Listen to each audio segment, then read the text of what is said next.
don't know what the heck I am doing, but I'm gonna do it now. Hey.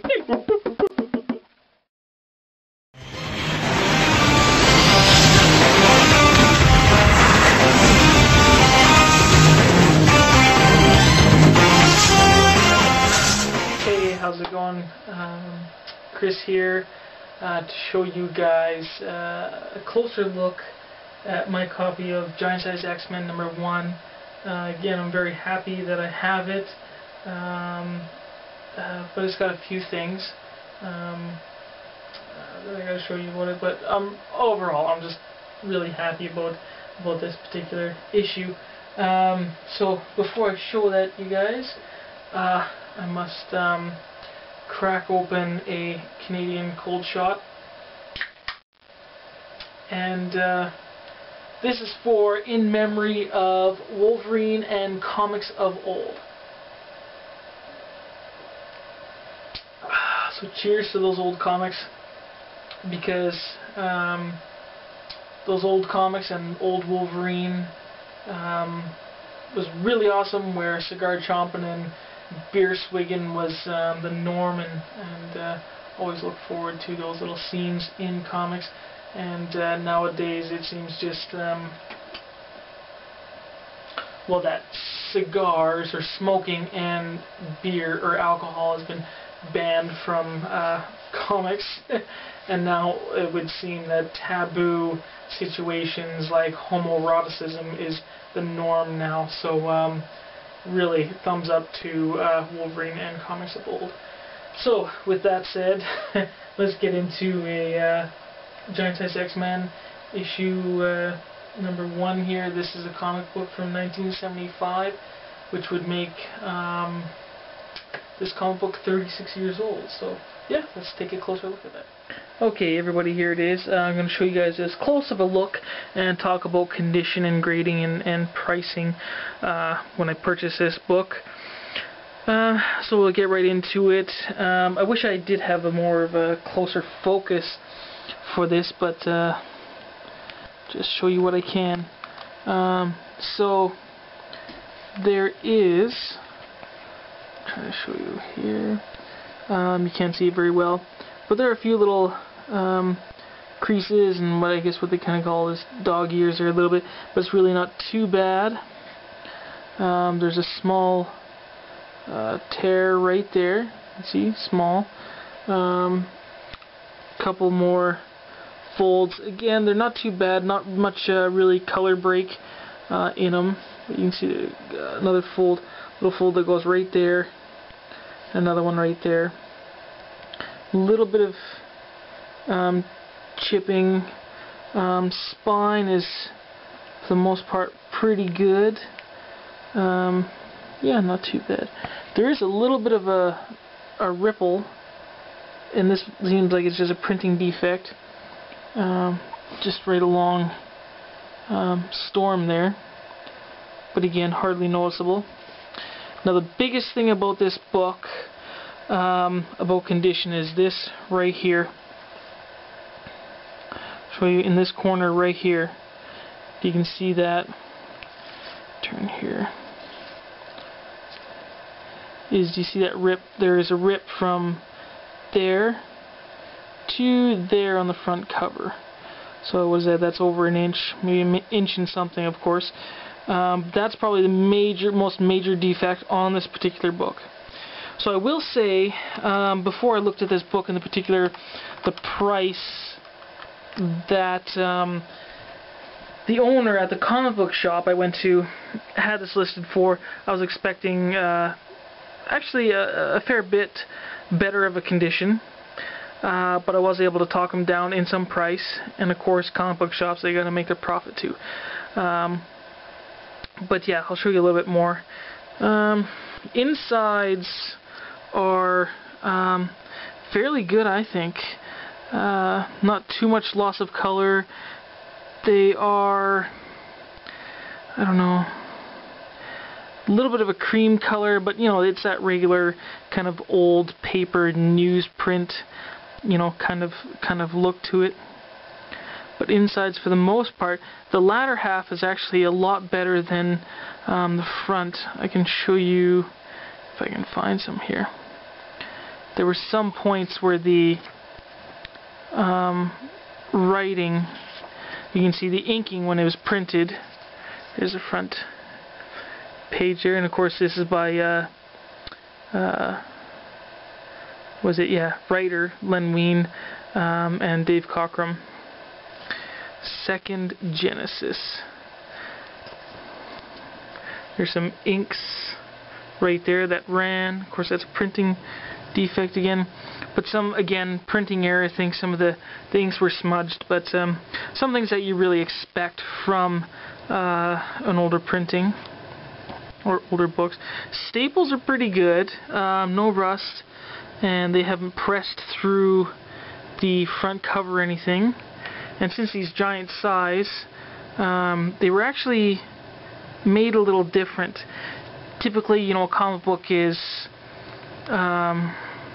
stapled in the middle. This giant 68-page, they were stacked differently. It was actually 2 pages, so it is actually like these first 4 pages, that's one, and then so these 4 pages, or this page that was folded and then stacked upon this one and stacked upon this one, and is actually stapled, if you see right there. So that was all stapled together, and then I'm assuming that the front cover is glued along the spine, I would assume. But yeah, overall pretty good book. I love it. So, but quite a bit below probably the expected grade. And for those who don't know, the story. Let's see, I move this around a little bit to get to it easier. But the story, I can take you through it a little bit. I'm sure there's some people that don't know.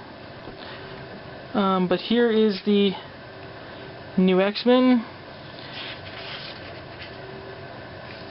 And it starts off, Professor Xavier, he's going to these different spots around the world, and he's getting some new X-Men for a task that he needs. So here he's getting Nightcrawler, and he's getting chased. Nightcrawler's getting chased by some of the town folk because of his different appearance. Yeah.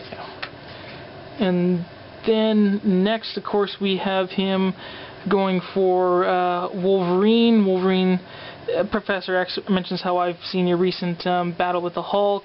Know you're a mutant. Come join us. And of course, every character has his different reasons for joining the X-Men. But that's pretty neat, I think. So Wolverine goes off with him.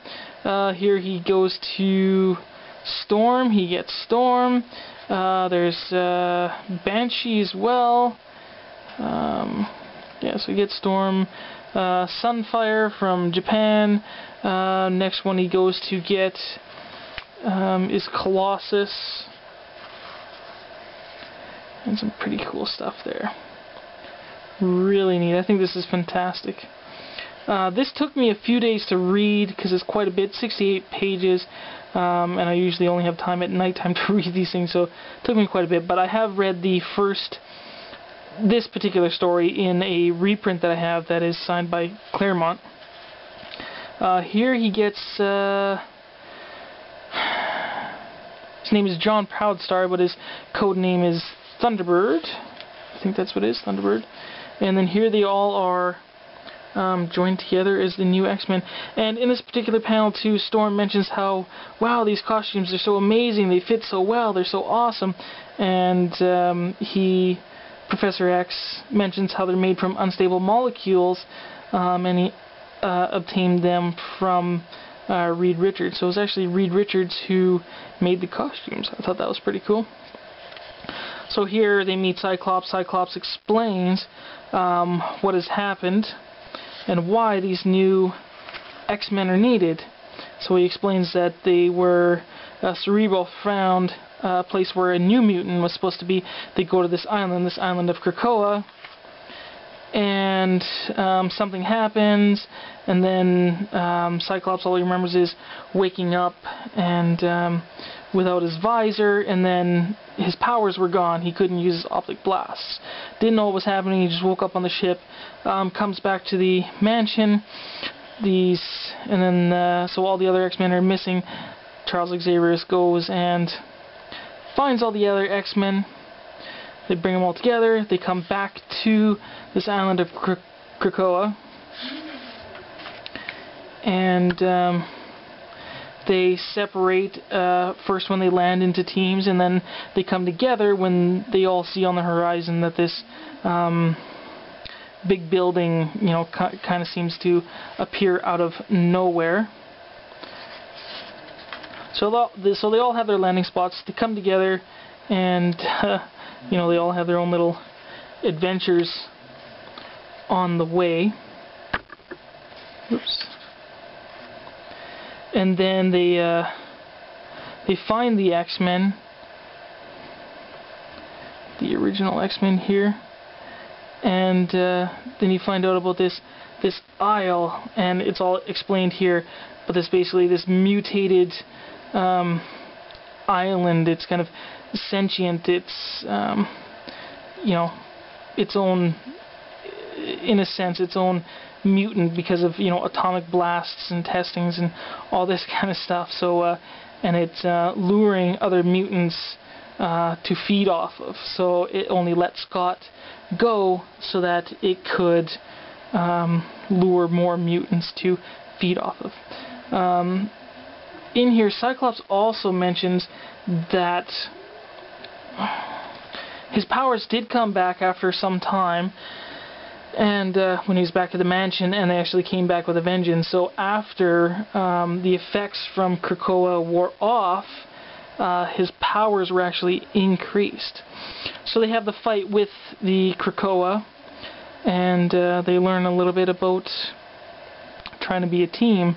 And of course everybody is a little, different about everybody, but they all got their own, agenda for being on the team. And so that's basically, the whole story of the new X-Men. And then they pose the question at the end here, what are we going to do with the 13 X-Men? And then next issue, we'll find out next issue when the Doomsmith strikes. So that's that. That's the whole thing. And it actually gets the island ejected off of the Earth by using some powers from Lorna Dane, who has some magnetic powers, and she was able to reverse, gravity and the polarity and all this kind of stuff. Anyways, she ejected the island off of Earth. And then you have a couple backups. This was really nice for me because like I say, I read the main story before, so that's all good, but this Giant Size X-Men has something different than the reprinting did, or the reprinting has something different than this one, I should say. And I think it was like some kind of Kitty Pryde story in the reprint, I think. I can't quite remember, but it was just one backup story. This one has, I think, 3 here, which is this one, an Extraordinary X-Men bonus features, Call Him Cyclops. This was the origin of Cyclops, and talks about his mutant powers, and actually how the sun is involved in his mutant powers. And this particular issue, before Giant Size X-Men, was originally presented in X-Men number 43. So you get his origin story there. Pretty cool. I actually learned some things about him that I didn't even know. Some old stuff about him. So they got that story. That's pretty cool, I think. Then here they have an Iceman one. That one's pretty straightforward. I mean, how he uses the moisture in the air and all that kind of stuff. That's pretty cool. And then the last one, of course, these all great old ads. And then they have the female of the species. This one was originally printed in X-Men number 57. Oh, the Bobby Drake one. Iceman. That one was originally presented in X-Men 47.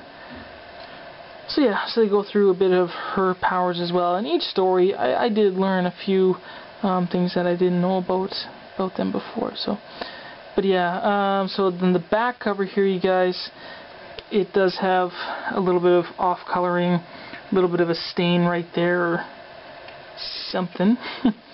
Yeah, but overall, really good issue. I think I'm happy with it, particularly in the way that I was able to earn it.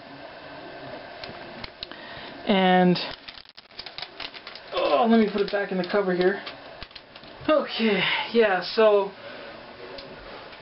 like I say again, I'm pretty happy with this. So now let's talk about price that I got it for. This is where I think I'm going to get a lot of discussion, maybe even a lot of talk. Like I say, just remember I'm happy with what I have and how I got it. But originally, you see here, the comic book owner has it marked as $4.49. Actually, there was a previous sticker of $6.49. It was marked down to $4.49, and then from that, I went to the comic book shop. I looked through it. I asked him, you know, well, are you willing to come down in price? He says, I'll come down $50. I'm like, okay. Looked at it a little bit more, and I said, well, how about $3.90? And I said, if you give it to me for $3.90, I will purchase a couple more comic books with the savings or the money that you gave off of your sticker price here. I will still spend that money in your store buying something on the wall. So he said okay to that. I said yes. And now with that pricing, I say this issue is maybe grading maybe a 5. Maybe that. Depending on how much, you know, discoloring, how some people grade, but really how much that rip was going to take off and all that. It could be down in there for grading, and the price is maybe not, according to guide, is probably not in accordance to that. But I say I'm happy with that because, particularly the way that I raised the money for this book, and seemed to raise it actually fairly quick. So if it was money that I was taking out of my pocket, out of my paycheck, I would have been a lot more picky with this particular issue. But I raised it all in, like, you know, selling a couple of books and pop cans, you know, from work, you know. So not much of it is, you know, none of the money raised for this book was out of actual my paycheck. So I'm happy with the way I got it. I think this book is an absolute asset for my collection, and you know, like I say, the only thing that really bothers me is that rip there a bit. But I think with this in my collection, with a couple other books or a couple other bucks, I think I would be able to upgrade in years to come if I really wanted to. And this particular book, if I keep it in its grade right now, I think, of course, the older this one gets, I think the more significance it will have to the X-Men and to Wolverine. So I think the value should only increase over the years. So really happy with it. So tell me what you guys really think. It's not the greatest issue out there as for grade, but I'm extremely happy with it. Hope you guys enjoyed watching the video, getting a little bit of a closer look, maybe learning something about X-Men Giant Size that you never knew about. Really cool, and didn't know what was in the original printing with the backups. That's something I didn't know, so that was kind of cool. So for my next video, you guys, I'm actually going to show you the 3 other comic books that I purchased, like I say, with the money I got somewhat saved on this book. 3 other books I purchased in Comic King store. So yeah, I'll show you guys those in the next video, and if you're observant, you've already seen all 3 covers to those comics in this video. Yeah, so that's about that, you guys. We'll talk to you later. Bye.